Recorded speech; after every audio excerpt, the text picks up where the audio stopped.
Dear students, आज हम class 7th English grammar chapter 7 finite and non finite verb से read करेंगे। Finite verbs. A finite verb से sometimes called a main verb. एक finite verb जिसको कभी कभी मेन वर्ब कहते हैं, is a verb that has a subject. एक वर्ब है जिसका एक सब्जेक्ट होता है। This mean that it can be the main verb in a sentence. इसका अर्थ है कि यह सेंटेंस में मेन वर्ब हो सकती है। It shows tense.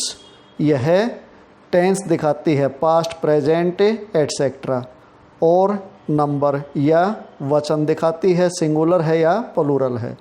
Therefore it changes its form accordingly. और इसके अनुसार यह अपनी फॉर्म चेंज करती है कि फर्स्ट फॉर्म आएगी, सेकंड आएगी, थर्ड आएगी, या वर्ब की फर्स्ट फॉर्म के साथ आईएनजी आएगा, या वर्ब की फर्स्ट फॉर्म के साथ एस या ईएस आएगा। ये किस पे डिपेंड करता है? सब्जेक्ट के वचन पे कि वो सिंगुलर है या प्लूरल है। A finite verb is very important in a sentence and it is closely connected to the subject of the sentence. एक फाइनाइट वर्ब सेंटेंस के लिए, वाक्य के लिए बहुत महत्वपूर्ण होती है और यह सब्जेक्ट के साथ क्लोजली जुड़ी होती है। Read the following sentences. आगे लिखे वाक्यों को पढ़ो। The coloured words are finite verb. जो कलर्ड वर्ड दिए गए हैं इसमें वो फाइनाइट वर्ब हैं। Stop the mess. गड़बड़ बंद करो। She tried to win their favour. उसने उनका पक्ष जीतने की कोशिश की। The girl asked him to lend her some money. लड़की ने उससे कुछ पैसे उधार लेने के लिए पूछा। D I will complete this book today. मैं इस पुस्तक को आज पूरी कर दूंगा। E does he help you in your work. क्या वह तुम्हें तुम्हारे काम में सहायता करता है। Every main clause needs a finite verb. प्रत्येक मुख्य क्लोज को एक फाइनाइट वर्ब की आवश्यकता होती है। A finite verb is marked for tense और ए एस्पेक्ट। एक फाइनाइट वर्ब एक टेंस के रूप में मार्क किया जाता है या सीमित होता है। And needs a subject. और एक सब्जेक्ट की आवश्यकता होती है। Eg for example he walked, वह चला।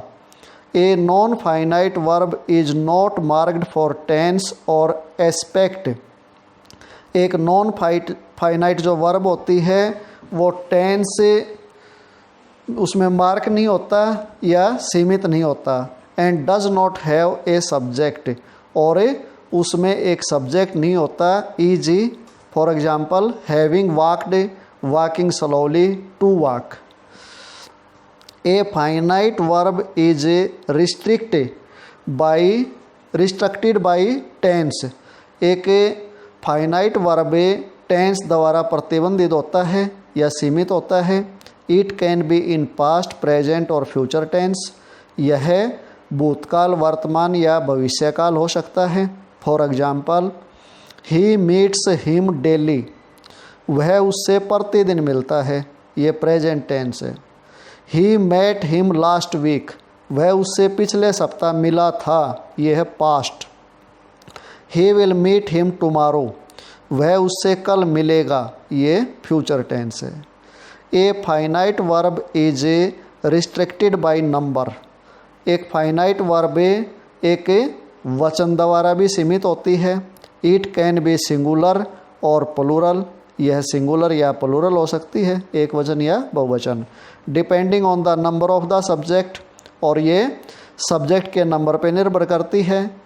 ए finite verb has to change its form. एक फाइनाइट वर्ब भी अपनी फॉर्म या दशा को चेंज कर लेती है सब्जेक्ट के नंबर के according. For example the artist acts well. कलाकार अच्छा अभिनय करता है। इसमें सब्जेक्ट है सिंगुलर द आर्टिस्ट, और इसमें वर्ब की जो फॉर्म आई है ACT एक्ट है, इसके साथ S लगा हुआ है, ये इसमें चेंजेज आई है। अब B है those two artists act well, वे दो कलाकार अच्छा अभिनय करते हैं। इसमें जो सब्जेक्ट है वो प्लूरल है, दोज टू आर्टिस्ट्स, तो इसमें जो वर्ब की फॉर्म आई है उसके साथ S या ES नहीं जुड़ा, सिंपल फर्स्ट फॉर्म आई है। ये हमारा क्यों चेंज हुआ? ये हुआ सब्जेक्ट के नंबर के अकॉर्डिंग। सिंगुलर नंबर है तो अलग फॉर्म आती है, और प्लूरल नंबर है तो अलग फॉर्म आती है। For example, I take milk at 7 o'clock in the morning, मैं सुबह 7 बजे दूध लेता हूँ। इसमें जो सब्जेक्ट है वो आई है और वो फर्स्ट पर्सन है।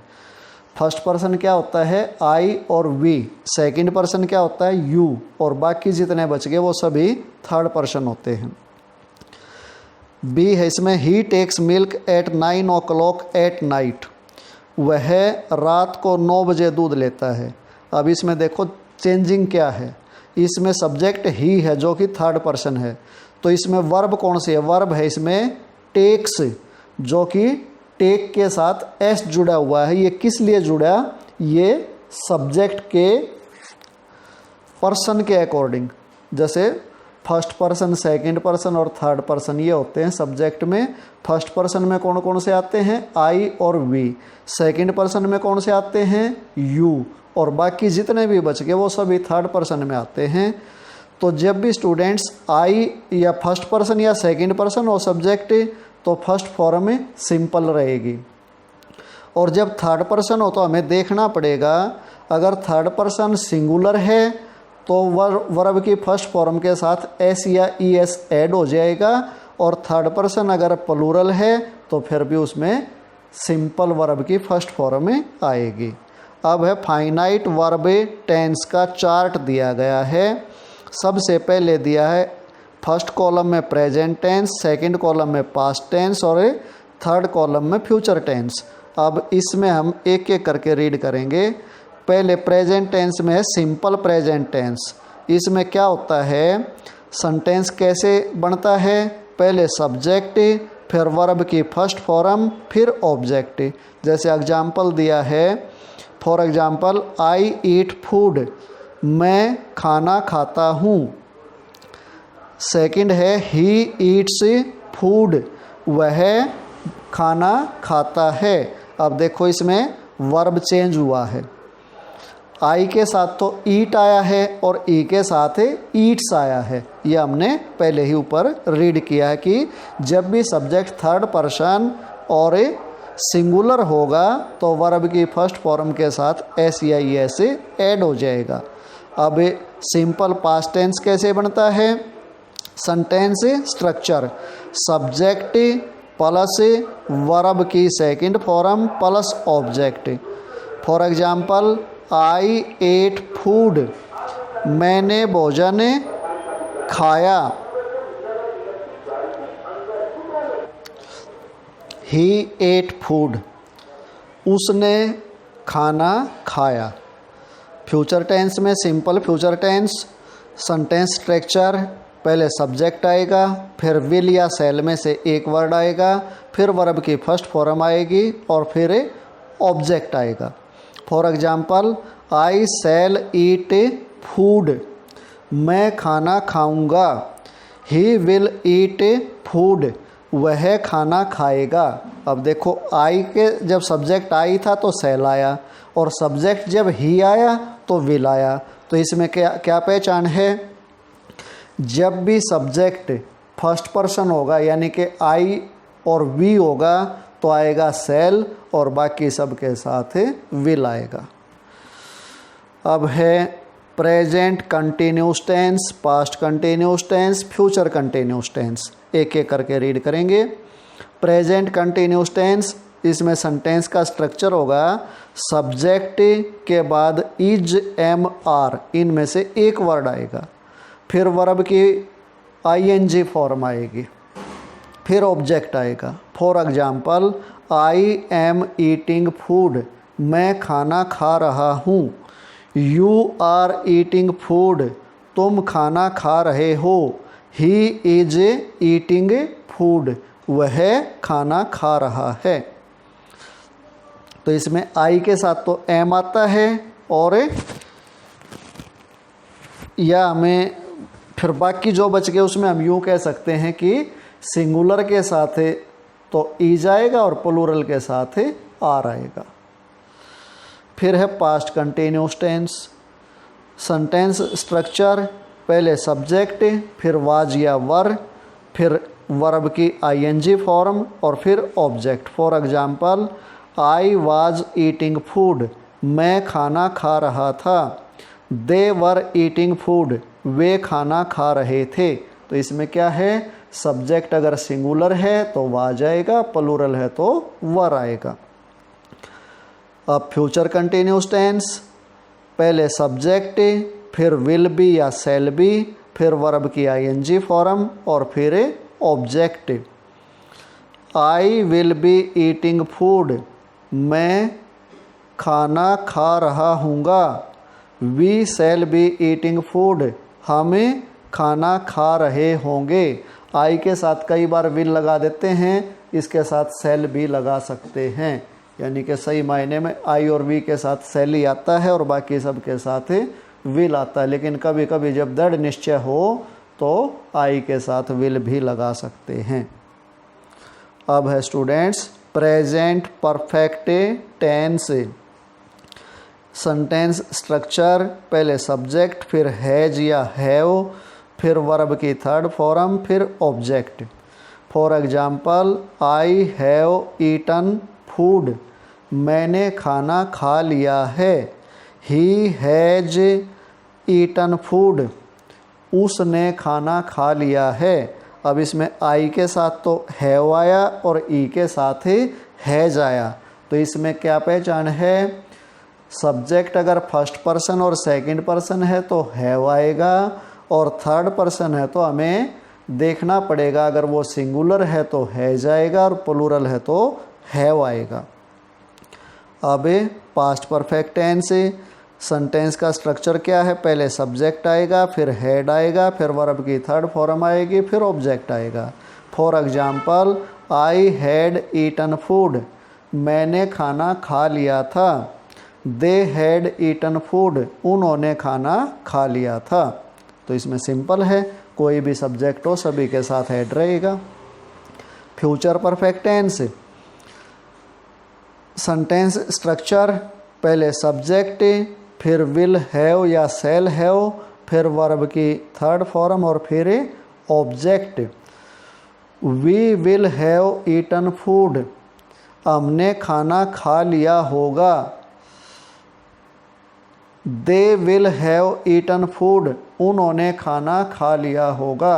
अब इसमें भी स्टूडेंट्स आई और वी के साथ आप शैल लगा सकते हो, लेकिन इसमें भी वही होता है, अगर किसी काम को करने के लिए पक्का निश्चय हो तो उसमें विल भी लगा देते हैं आई और वी के साथ, नहीं तो मोस्टली आई और वी के साथ शैल का प्रयोग करना है, बाकी सब के साथ विल का प्रयोग करना है। नेक्स्ट है present perfect continuous tense. Sentence का स्ट्रक्चर है सब्जेक्ट, फिर हैज या हैव, फिर बीन और फिर वर्ब की आईएनजी फॉर्म और फिर object. For example, I have been writing novel for 2 years, मैं 2 वर्ष से उपन्यास लिख रहा हूँ। The girls have been singing since morning, लड़कियाँ सुबह से गा रही हैं। तो इसमें देखो स्टूडेंट्स कई चीज़ों का ध्यान रखना है। एक तो हैज किसके साथ आए और हैव किसके साथ आए, वही जो पहले मैंने नियम बताया है। फर्स्ट पर्सन और सेकंड पर्सन के साथ हैव आएगा, और थर्ड पर्सन अगर सिंगुलर है तो हैज आएगा, प्लूरल है तो हैव आएगा। फिर उसके बाद जब इसमें वर्ब की फॉर्म के साथ आईएनजी आ जाती है और ऑब्जेक्ट आ जाता है तो ऑब्जेक्ट के बाद टाइम दिया होता है। अगर टाइम पीरियड में है तो 4 आएगा उससे पहले, और पॉइंट ऑफ टाइम है तो सीन्स आएगा। जैसे फर्स्ट में क्या था, नोवेल फॉर 2 ईयर्स, तो 2 ईयर्स 2 वर्ष हो गए, तो ये टाइम ऑफ पीरियड है। चाहे 2 वर्ष कहे, चाहे 2 दिन कहे, चाहे 2 महीने कहे, चाहे 2 घंटे कहे, तो ये टाइम ऑफ पीरियड होता है, तो इससे पहले 4 आएगा। और जब पॉइंट ऑफ टाइम हो, जैसे सुबह से, शाम से, कल से, तो ये होता है पॉइंट ऑफ टाइम। या यूँ कहें कि 1 जनवरी 2005, तो वो भी पॉइंट ऑफ टाइम हो गया, तो उसमें सीन्स आएगा। ये चाहे प्रेजेंट टेंस हो, चाहे पास्ट हो, चाहे फ्यूचर हो, टाइम से पहले सीन्स या 4 आएगा, तो उसका यही नियम रहेगा। तीनों टेंस में अगर पीरियड ऑफ टाइम है तो 4 और पॉइंट ऑफ टाइम है तो सीन्स। अब past perfect continuous tense. Sentence का स्ट्रक्चर, पहले सब्जेक्ट, फिर हेड, फिर बीन, फिर वर्ब की आईएनजी फॉर्म, और फिर ऑब्जेक्ट, और लास्ट में टाइम आता है इसमें। For example, they had been writing novel for long time, वे लंबे समय से उपन्यास लिख रहे थे। The girls had been singing since morning, लड़कियां सुबह से गा रही थी। Future perfect continuous tense. Sentence का स्ट्रक्चर, पहले सब्जेक्ट, फिर विल हैव या सेल हैव, फिर बीन, फिर वर्ब की आईएनजी फॉर्म, और फिर इसमें भी टाइम दिया होता है। For example, we shall have been writing novel since youth, youth होता है युवावस्था, हम युवावस्था से ही उपन्यास लिख रहे हैं। The girls will have been singing since morning, लड़कियां सुबह से गा रही होंगी। अब आगे है नॉन फाइनाइट वर्ब्स, इसको स्टूडेंट्स नेक्स्ट वीडियो में रीड करेंगे।